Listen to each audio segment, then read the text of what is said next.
The insistence upon use of iron sights in training, as well as any resistance to the use of optics, is largely driven by emotion. It's gotten to where even supply issues have prompted some to suggest that, well, that's a good reason for us to just go back to iron sights. Now, that's one take on the issue. It begs the question, what would you suggest we do if we run out of pants?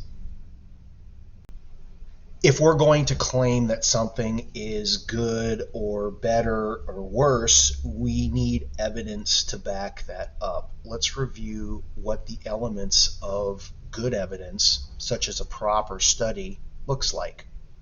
It would involve some kind of control group and some kind of experimental group to test the specific variable we're interested in.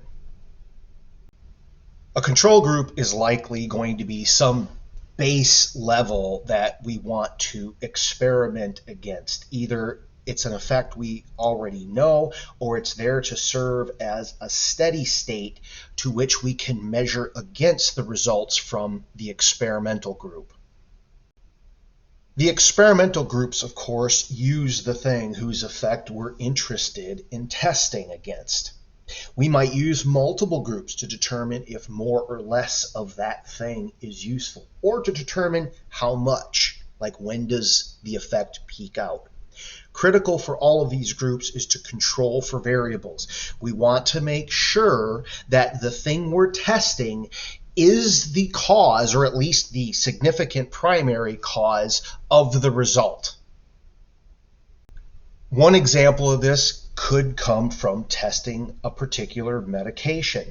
A control group could be given a placebo. Of course, they wouldn't know it's a placebo.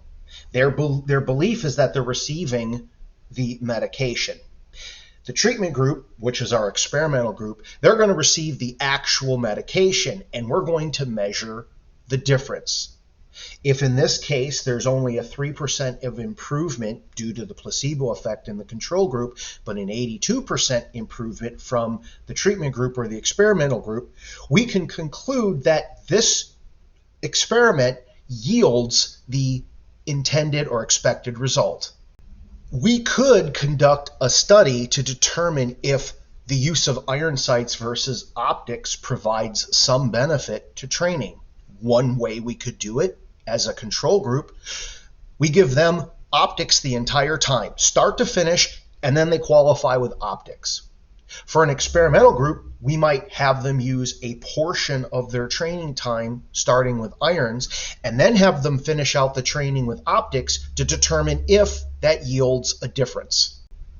We could also use multiple experimental groups. For example, keeping the control group the same, we might say experimental group uses iron sights 90% of the time, finishing with optics, while experimental group uses iron sights 50% of the time to determine if that might also yield a measurable difference.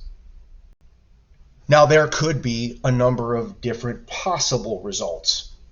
A lot of people think that the iron sights group would, of course, yield the best possible overall score. It's also possible that the iron sight group yields the best overall average score versus optics. In other words, they didn't outshoot the optics trained group with optics, but the average of both ended up yielding a higher average. Or there might be no conclusive evidence either way. Myth and emotion aside, the likelihood of the iron sight group yielding the best overall scores are pretty much nil. As I've explained in a previous video with Army-trained squad-designated marksmen, everyone started with iron sights, and it failed to yield some magical benefit when we put them on optics. So there's already some degree of evidence and examples to the contrary. It's possible that the groups starting with iron sights yield the best average, which would indicate that personnel or shooters that start with iron sights are better overall shooters, even if their scores with optics don't average as high. they end up averaging better on a larger group of sites. That could happen.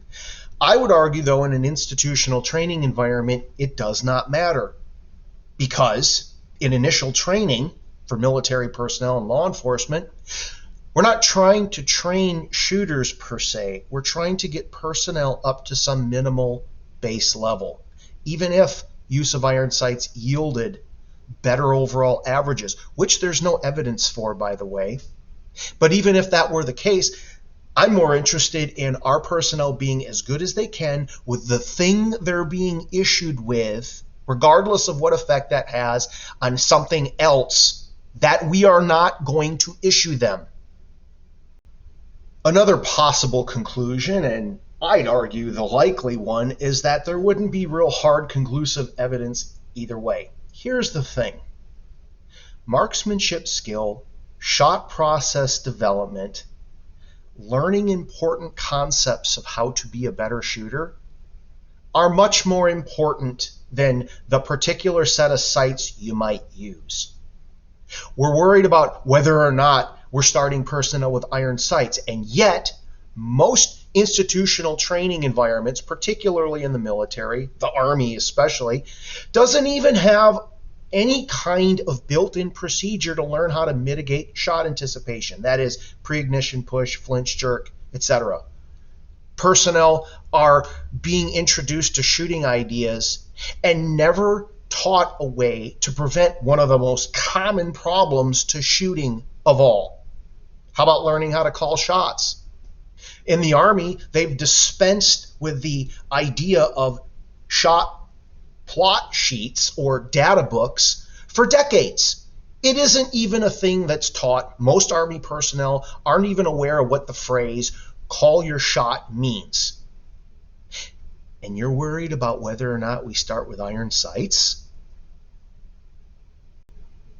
That gives you an idea of what a proper study on this would look like. Most important of all, that sort of study doesn't exist. And personnel involved in training within the Department of Defense and elsewhere have outright admitted as much. We don't have evidence that any of this is going to have any particular effect that some people are claiming. And that's the most important point. We really just don't know.